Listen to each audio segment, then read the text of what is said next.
रवीश कुमार। महाराष्ट्र की राजनीति में जो हुआ है उस पर आगे बढ़ने से पहले आइए प्रधानमंत्री मोदी का वह महान वाक्य सुनते हैं जो उन्होंने इसी 27 जून को मध्य प्रदेश के बीजेपी कार्यकर्ताओं के सामने कहे थे।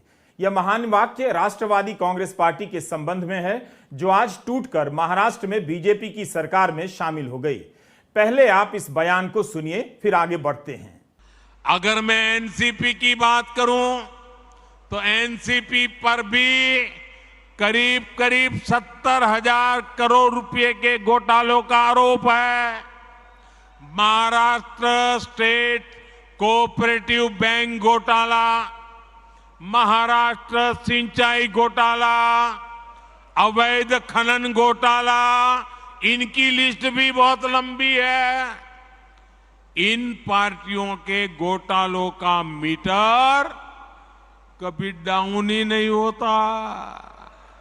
27 जून को प्रधानमंत्री नरेंद्र मोदी एनसीपी को दर्जनों घोटालों से जोड़ते हैं और 2 जुलाई को एनसीपी से तमाम विधायक निकलकर उनकी पार्टी की सरकार का हिस्सा बन जाते हैं।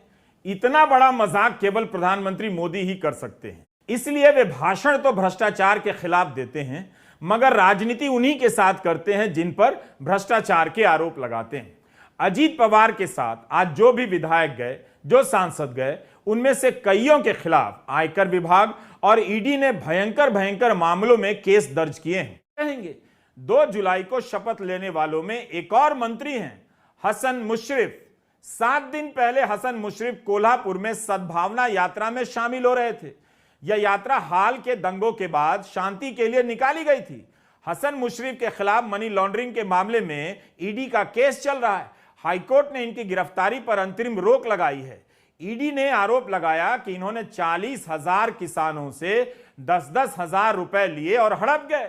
बताइए, जिस व्यक्ति के खिलाफ ईडी ने किसानों का पैसा हड़पने का मामला दर्ज किया हो वो अब बीजेपी की सरकार में मंत्री बन गए हैं।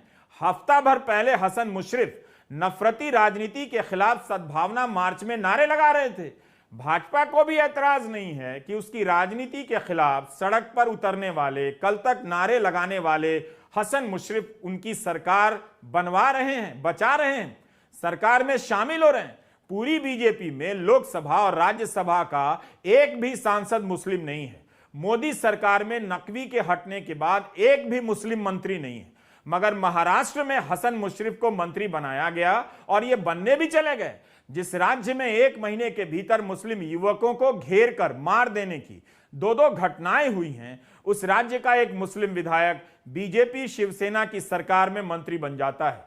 हमारा सवाल प्रधानमंत्री मोदी से है कि क्या यही मोदी की गारंटी है कि जो भी भ्रष्ट है वो बीजेपी में आ जाए, कार्रवाई ना होने की गारंटी दी जाएगी? इस राज्य की जनता एक ऐसे सियासी चौराहे पर अकेली खड़ी नजर आ रही है जहां उसका कोई नहीं। अब वो किसी को भी वोट देगी, सरकार बीजेपी की बनेगी। बीजेपी को वोट नहीं देगी तो भी सरकार बीजेपी की बनेगी। कि ईडी के पास सबकी सीडी है। विपक्षी एकता को मोदी से अब नहीं लड़ना है, ईडी से लड़ना है। 2024 के नतीजों को ईडी के टेस्ट से गुजरना होगा। इस एक संस्था का डर ना होता तो भारत की राजनीति आज किसी और मोड़ पर खड़ी नजर आती, लेकिन इसके कारण घूम फिरकर उसी मोड़ पर पहुंच जाती है जहां बीजेपी स्वागत के लिए खड़ी नजर आती है। 2019 के विधानसभा चुनावों में बीजेपी अजीत पवार पर आरोप लगाया करती थी कि उन्होंने 70,000 करोड़ के घोटाले किए हैं। 70,000 करोड़ के। एंटी करप्शन ब्यूरो की जांच बिठा दी गई, लेकिन जब नवंबर 2019 में एनसीपी तोड़कर देवेंद्र फडणवीस को समर्थन देने पहुंचे तो कुर्सी के लिए देवेंद्र फडणवीस ने उन्हें गले लगा लिया और अजीत पवार को उप मुख्यमंत्री पद की शपथ दिलाई गई। 80 घंटे तक अजीत पवार बीजेपी के साथ रहे, फिर इस्तीफा देकर अपनी पार्टी में आ गए और इस दौरान एंटी करप्शन ब्यूरो ने 9 मामलों को खत्म कर दिया। उस समय की मीडिया रिपोर्ट में आप देख सकते हैं। नवंबर 2021 में भ्रष्टाचार के एक केस में आयकर विभाग ने अजीत पवार की संपत्ति अटैच कर ली। ईडी ने 25,000 करोड़ के घोटाले के मामले में अजीत पवार से जुड़ी कंपनी के खिलाफ केस दर्ज किया है। प्रधानमंत्री मोदी ने हाल ही में मध्य प्रदेश में बीजेपी के कार्यकर्ताओं से कहा कि मोदी की गारंटी है कि देश और समाज को लूटने वालों के खिलाफ कार्रवाई होगी। जिस पवार के खिलाफ ईडी की जांच चल रही हो वो बीजेपी की सरकार में अब उप मुख्यमंत्री बन गए हैं। आप ही मोदी जी से उनकी गारंटी के बारे में पूछ लीजिए। यही मोदी की गारंटी है कि जिस पर बीजेपी ने 70,000 करोड़ के घोटालों के आरोप लगाए हों उसे अपने पाले में बुलाकर उप मुख्यमंत्री बना दे। क्या मोदी की गारंटी का मतलब यही है? भ्रष्टाचार के खिलाफ कार्रवाई की गारंटी यही है कि आपने घोटाला करना था, कर लिया, अब चुपचाप बीजेपी में आ जाइए, बीजेपी की सरकार में शामिल हो जाइए, हम कार्रवाई ना होने की गारंटी देते हैं। 2016 में ईडी ने छगन भुजबल के खिलाफ केस किया था। अजीत पवार के साथ छगन भुजबल ने भी आज शपथ ली है। भुजबल को ईडी ने गिरफ्तार किया और 2 साल जेल में रहे।